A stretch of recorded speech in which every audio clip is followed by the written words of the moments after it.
Thank you for watching our Meet the Candidates video series. I'm Shannon Vieira with the Greater Statesville Chamber of Commerce, and we partnered with the Iredell Free News, and we are interviewing Miss Tammy Wyatt, who is running for School Board District 3. Welcome, Ms. Wyatt. Thank you. Good to be here. Yes, and you can go ahead and give us an opening statement if you like. My name is Tammy Wyatt. I've lived here in Statesville all of my life. I'm running for school board because I want to put our students first, and I feel that our students are our future, and I want to help them build our future. I have participated in school activities for over 25 years. My children went to the schools here in Iredell-Statesville, and I've got grandchildren there. I don't have any children in the school system, but I do have grandchildren. I volunteered at the schools in several different capacities. I have been a volunteer substitute teacher without pay. I've driven the school bus. I drove the school bus even when I was a student. It was the last year that students could drive the school bus. I had a 5-speed bus, had to start off in second gear because you couldn't start off in first. It was the oldest bus in the school system, so when they come out with the automatic buses, I received the first one, bus number 31. I can remember back that far. So it's just been fun working with kids my whole life. I've been a youth leader. I've been a Girl Scout leader of several troops in Iredell County, more than 160 girls over the years. So I just like to help. I love children.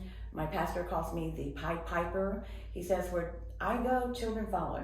So it's only right that I feel that I should put them first. Exactly. Thank you, Ms. Wyatt.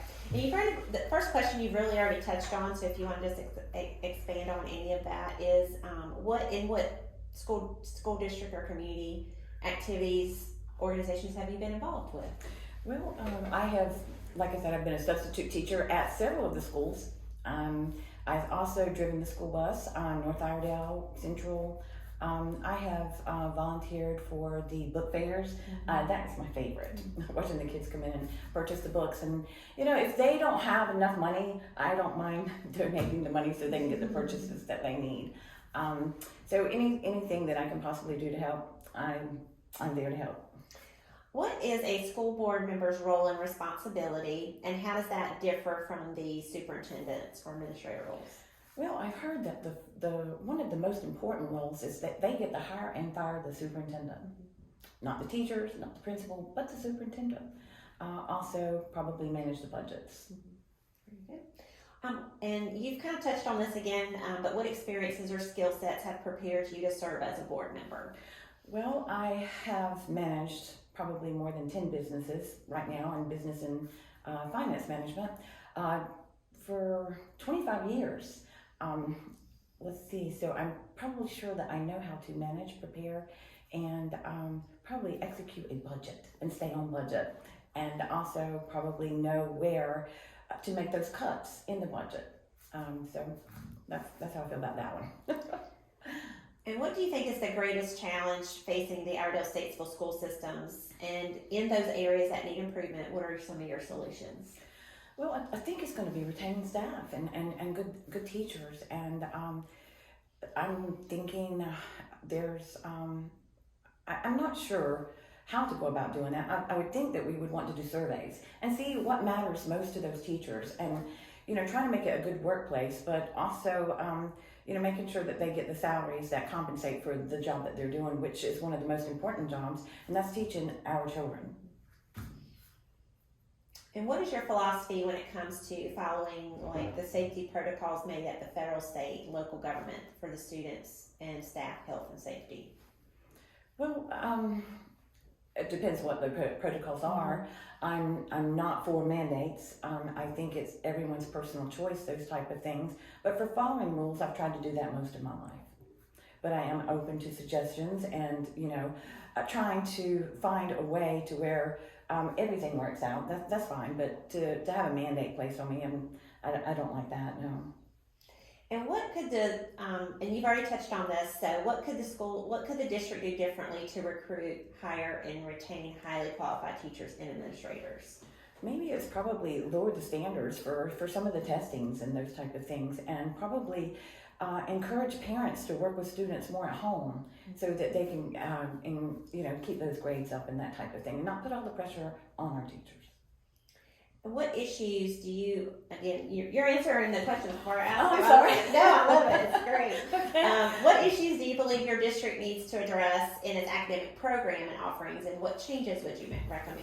Well, I think that we probably need to definitely focus on the basics. I hear that quite a bit, and I know that we also need to probably incorporate, new technology, because we do want the kids to have those type of backgrounds as well. But, the basics. I can let you know for a fact that, I have a grandson that comes home, and I know that there's lots of different types of teaching principles on how to get to the same answer. So, back when I went to school, we came to a different solution with a different way.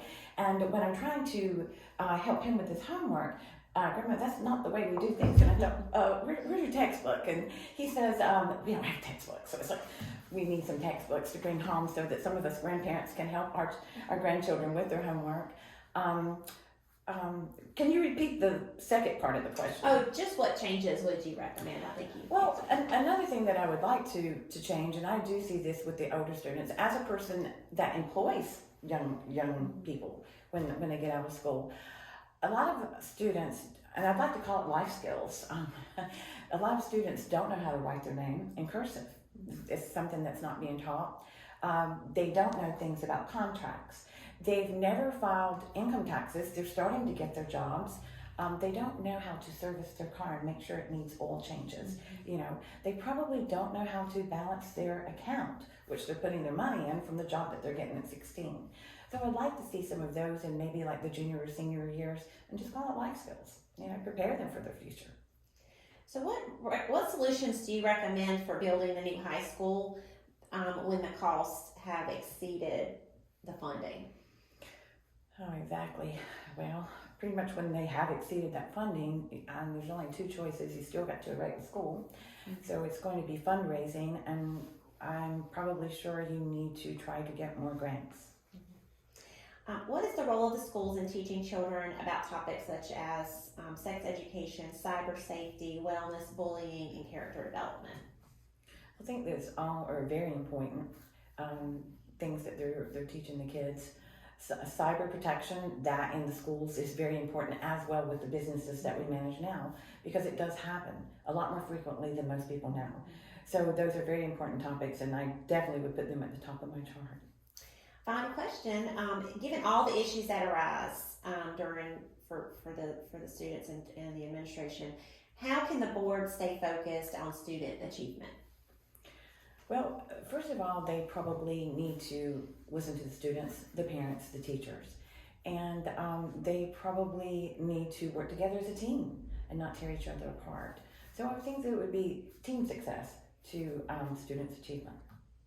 Well, thank you, Ms. Wyatt, for being here today. Thank you, Ms. Shannon. So nice to meet you guys. You too. And you have 30 seconds if you'd like to do a closing statement. I'm just going to let you guys know, as far as other candidates, that my grandson is reading your signs out there, and he's checking up on every one of you guys, including myself. So make sure of what you're putting out there is true facts, because he will know if they're not. Thank you.